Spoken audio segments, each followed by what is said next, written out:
Philadelphia Eagles 37, Buffalo Bills 34. Eagles move to 10-1. Bills fall to 6-6. An overtime win here for the Eagles. Yeah, brutal loss for the Buffalo Bills, who have put themselves in this hole where they're, struggling for playoff contention. They have this awful schedule that they're in the middle of right now, and this was a game that they should have won. They had the winning of the game. They were the better team for most of it. They had chances to win it multiple times, and they didn't. Lost the game. Now they're in a real hole. There was so much stuff that happened in this game. Yeah. There was a lot of things. So early on, one of Josh Allen's best throws, James Cook drops it up the sideline. Eagles were up 7-0 early, right? And it felt early like the Eagles might run away with it, but the Eagles haven't run away with anything this year. They play tight games and then just pull them all out, no matter what. Overtime against Washington, Kansas City on Monday Night Football, doesn't matter. Hold off the Cowboys, red zone run a couple weeks back, and they did the same thing in this Bills game. But the Bills battled back. There's a batted pass for an interception. Bills get the ball. Josh Allen is playing like old school Josh Allen. Like if I was to describe what's different with Joe Brady calling plays, it's like, all right, Josh Allen's running the ball more. Yeah, they went right back to that in a big way this game. Like they were designed runs. They were letting him carry the ball early. I don't know if this was hey, it's Joe Brady, not Ken Dorsey now, or if this is one of those games. Like generally we want to dial this back for you, but this is one of those games where we need you to be 100% of Josh Allen. You're going to have to carry this. So Josh Allen ends up with 9 carries for 81 yards, 2 scores. One of those, the 19-yard touchdown, was just out of this world, right? I mean, because there was a lot of times it's 3rd and long, and so the Eagles blitzed, and he just weaves and outruns everybody and cuts back, and it's just like, all right, Josh Allen's going to take over this game. And he was playing spectacular for most of it, but he also had the one big mistake as well, and misread, cover 2 trap type coverage where he just misread James Bradberry. He just keeps throwing the ball to cover 2 corners. They get caught every time he does it. There's got away with that one. That doesn't happen with Josh Allen this year. So he makes a bad read, bad throw, great play by James Bradberry. That got the Eagles back in the game because Bills were up 3 at that point. So that was a key play. The other thing that stood out to me that was interesting was, yes, it was a Josh Allen game. So he had 51 passing attempts and 9 carries. Yeah. So the Bills had 40 carries and 51 passing attempts. So they ran a lot of plays, Sam. Mm-hmm. It did go to overtime and all that. Their running backs, there was a point in the game in the fourth quarter, right? They were talking about, we got to have some bad runs in the first quarter. They'll become big runs in the fourth quarter. And it kind of happened. The Bills had one drive where their running backs had 7 carries for 47 yards. It's a pretty good drive. But other than that, the running backs had 24 carries for 45 yards, 1.9 yards per carry. The running backs also, they tried to get them involved. James Cook and Latavius Murray, they had one good drive running the ball, the running backs themselves, and everything else was shut down, including in overtime. They kept trying to run it, and Jordan Davis had a ridiculously good overtime, just kept shutting down the run by himself for the Eagles. It was unbelievable, Jordan Davis. So there's just, I don't know. That stood out to me as well. As much as we put the ball into Josh Allen's hands, if you're the Bills, they also kept trying to grind it out. And so there's a lot of just bad plays in there for the Bills. Maybe that helped because the Eagles didn't have a great pass rush in this game. Maybe it did slow that down. But the running attack for the Bills in a situation where they would want to run the clock and everything, just not great. Yeah, though I did think they had that one nice sort of clock-eating touchdown drive to take it to 2 minutes left in the game-ish. Sorry, that was the one where the running game was great, and it looked like, hey, they wore down the Eagles. The running game's going to take over now, and they had that one drive where it worked, and then they tried it in overtime as well, and it didn't work. Yeah, and that drive could and maybe should have been the one to win this game. Other elements of this game, horrible, ugly, wet conditions that didn't actually affect the game that much. This is the sort of conditions that you would happily have sort of said to another game, well, throw it out. right? Bad game, sloppy conditions. Would. Yeah. You would. And then both these teams didn't affect them much, if at all, in the game. There was this horrible intentional grounding call on Josh Allen where people wanted a horse collar. Maybe not. I mean, I would have probably called it, but he's bringing him down by the front and then reaches and grabs him at the back as well and takes him down with both hands. Use both, yeah. Yeah, like the officials in the sort of, hey, why did you make this call, explained that essentially they determined that most of the force was at the front, so they didn't pull him down by the hand in the back of his pad, so therefore it's not a horse collar. Fair enough, whatever. I think you can go either way on the horse collar part, but they called intentional grounding on it when there's a guy, like it landed like a yard away from a receiver. How is that intentional grounding? The late Mike Renner, as I started tweeting about this, is like, oh, it's intentional grounding police, Steve again. Yeah. Because these calls do frustrate me a little bit. And then somebody responded to me and said Josh Allen said after the game he was lobbying for an intentional grounding. I don't know why. That doesn't make sense to me. I'm trying to find, where's the play? I got to find the play. Anyway, intentional grounding should not be, like, we shouldn't hold our breath to see if there's intentional grounding. The whole point of intentional grounding is it's clear and obvious. Like, you're trying to avoid a sack and you throw the ball to nobody. And there's no other circumstances in there. Because Herbert had one last night too, where he's being tackled, right? And I've also seen this called inconsistently too, and I've also been on calls with Dean Blandino explaining it doesn't matter if you're getting hit while throwing, it's about where the ball goes. We don't try to make that judgment call. Right. This year I've heard them say, well, he was getting hit while throwing, you can't affect it. Justin Herbert's in the grasp, tries to throw it to a receiver, doesn't get there, right? Like, you can see he's trying to throw it in the vicinity of a receiver, it didn't get there, so you can't call that grounding, but they did. And then the Allen one, there's a receiver right there. It doesn't matter if it goes to the line of scrimmage because they bury it on screens all the time too, behind the line of scrimmage. The line of scrimmage thing doesn't matter. It's just so inconsistent. We shouldn't hold our breath. It should be clear as day. Oh no, I'm about to get sacked. Let me throw the ball to nobody. Okay, that's grounding. Like, this should be easy. And they're making it difficult, just like they're making us hold our breath every time a QB slides and there's like a little bit of contact. Oh no, they're gonna call that? That's the part of the rules that a lot of people are struggling with. Yeah, I mean, I think that whatever about the horse collar, I think that could have gone either way. No, but I don't understand how you call that intentional grounding. I think that was a bad call. But then it gets so this game was already really good. The Eagles had a couple of big sort of answered drives where they could have wilted and let the Bills run away with this game. They didn't. Every time that was an issue, they came back.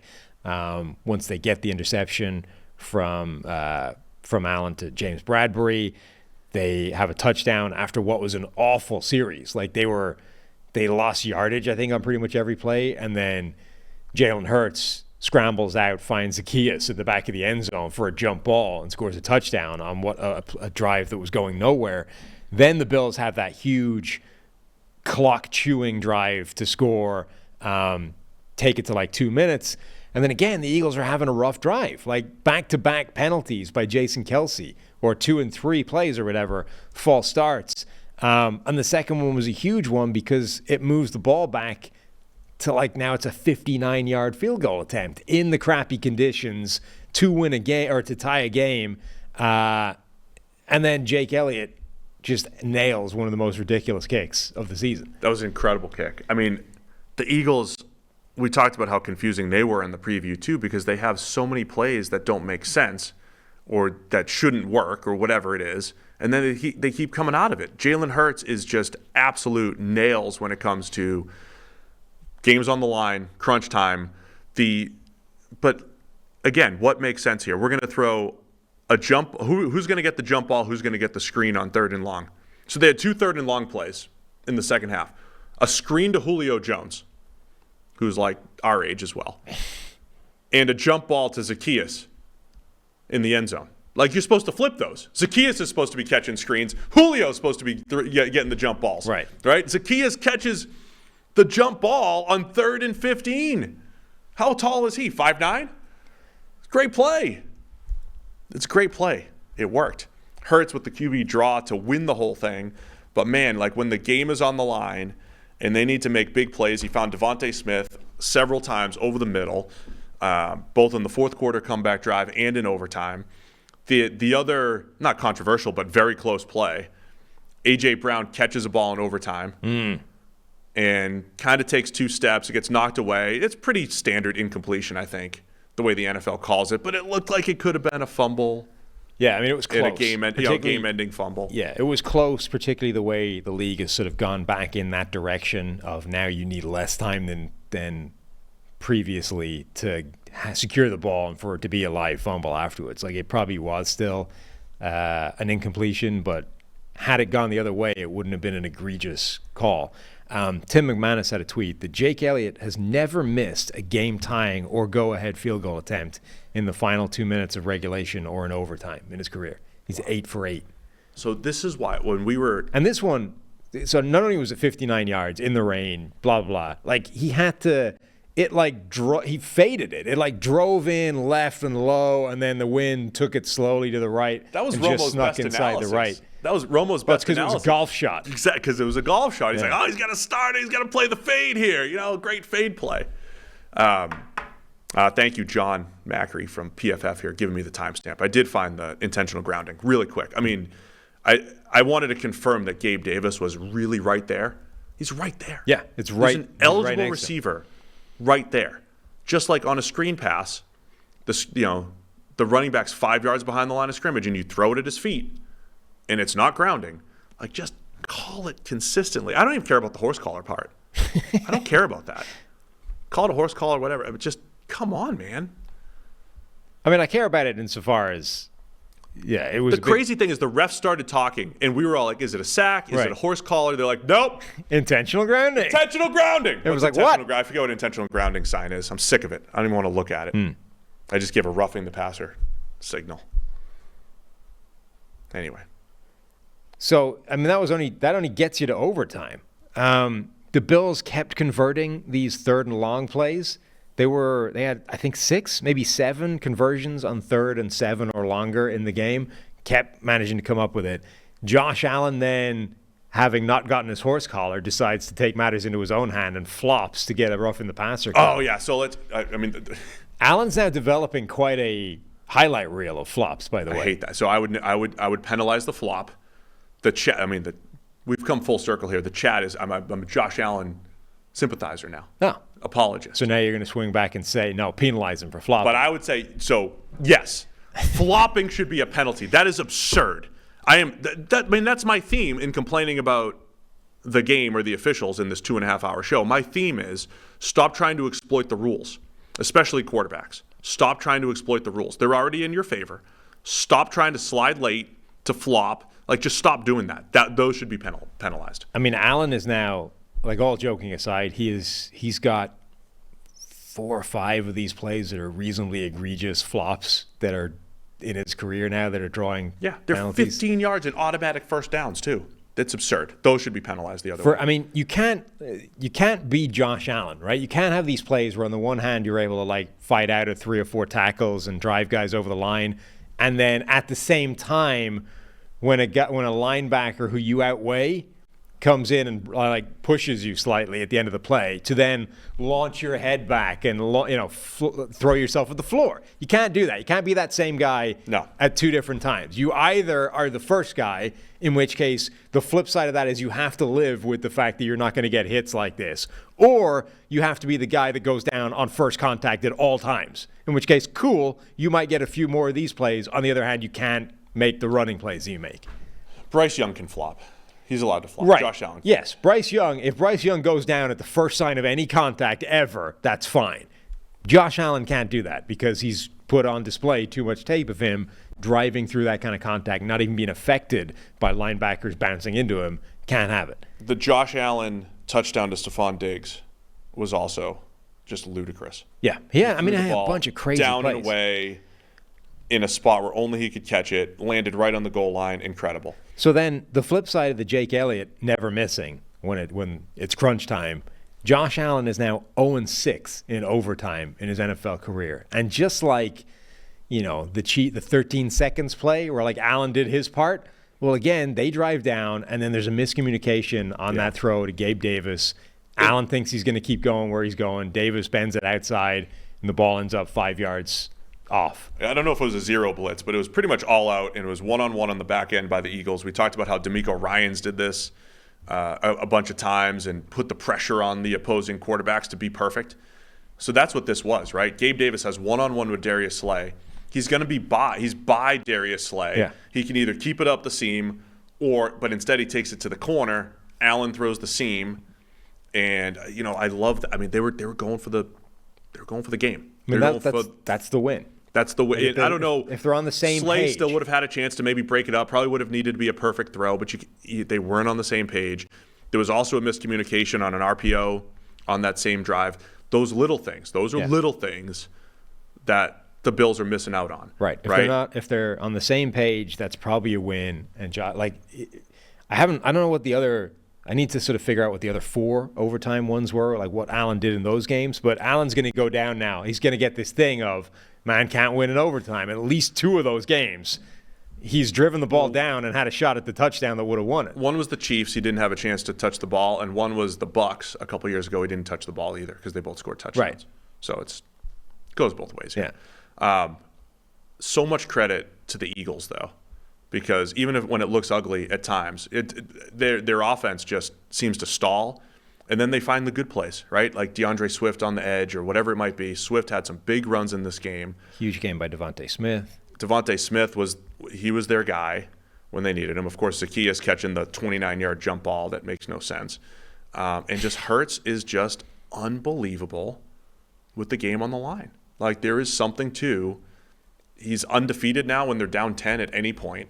Right, that they just stay the course, run the offense, and then it sounded like Kelsey and everybody knew that was going to be a game-winning touchdown, that they couldn't believe the Bills gave them the look that they gave. Yeah. They ran the draw. Hurts basically walks in for the game winner. You watch that play from the sort of the high-level angle, and the Bills are just not – they're not playing that play. That's the one thing they can't play with that. They roll, they disguise the coverage. It looks like it's going to be – a shell coverage, dropping guys in, 2 safeties. They then roll late pre-snap to 1 safety and everybody crashing down on, I forget what they were faking, but something to the right, whether it was a screen or just an outside run to that direction. And then the one thing that completely exposes them to is quarterback draw to the left. So Hurts ends up running into the space that the backside safety is rolling away from. Like he's literally moving in the opposite direction of where he needs to be to defend Jalen Hurts. And that's the safety. Like that's the first player that's going to get to him is the backside safety, which means a minimum, even if they were preparing for that, it's already a 10-yard gain. Like just an absolutely disastrous meshing of defensive play call versus offensive play call. Last thing I want to highlight here. Jordan Davis and Jalen Carter both had big games for the Eagles. Carter had a blocked field goal. Thank you to the chat for reminding me. I have a lot of notes that I haven't even gotten through today in this show. Jalen Carter had a blocked field goal. Jordan Davis, at 340 pounds, not only did he track down Josh Allen on a scramble to kind of hold him, 3 or 4 yards, impressive. Jordan Davis played 62 snaps, by far his career high. His career high was 44 back in week 6. He had 62 snaps, and as I mentioned in overtime, single-handedly stopped 3 runs by just blowing up guards and centers and stuffing the run and putting the Bills into second, third, and long situations. So Jordan Davis, we talked a lot about his endurance, and he only played 25, 30 snaps a game at Georgia. He'd only done the same thing with the Eagles for most of his career. 62 snaps and still going strong in overtime. So shout out to Davis with a really nice game, especially in the crunch time there. Yeah, another big thing before the game. So Lane Johnson doesn't play in this game. Apparently on Friday, he tweaked his groin or something, and then they were trying to get through it. They gave him an MRI on yesterday. He ends up not playing. Generally speaking, when Lane Johnson doesn't play and Jack Driscoll has to play a right tackle, it's a massive drop-off and usually a problematic area for Philadelphia. Von Miller did nothing against Jack Driscoll. That, I think, is concern for Buffalo that Von Miller, easing his way back, coming back from this injury, was not able to beat up on a bad player that he should have had a matchup advantage over. And from Philadelphia's point of view, it's a huge thing that spot did not cost them in a way that it usually does. And almost all of Miller's snaps were over Jack Driscoll. It's not like he just did nothing in the game, some of which came against Jack Driscoll. He played 22 snaps, 18 of which were over Jack Driscoll, and had one pressure in the game. Yeah, it's a concern for the Bills. We have to wrap it up. But the Bills go to their bye at 6-6. Coming out of the bye, they're at Kansas City. Yeah. Home against the Cowboys. They need a run now against good teams. Yes. Chiefs, Cowboys, Chargers, Patriots, and then at Miami to finish the season. This was why it was such a huge loss for them. Like, if they had gotten a win in this game, right? At minimum, it buys you another loss against another good team. But it means the least because it's, the other conference, but it's in the middle of a stretch. Right. It's going to be tough to pull out wins. Meanwhile, the Eagles are in the middle of that stretch where they've beaten the Cowboys, then the Chiefs, then the Bills 3 straight. They're at home against the 49ers and then at Dallas these next couple weeks. So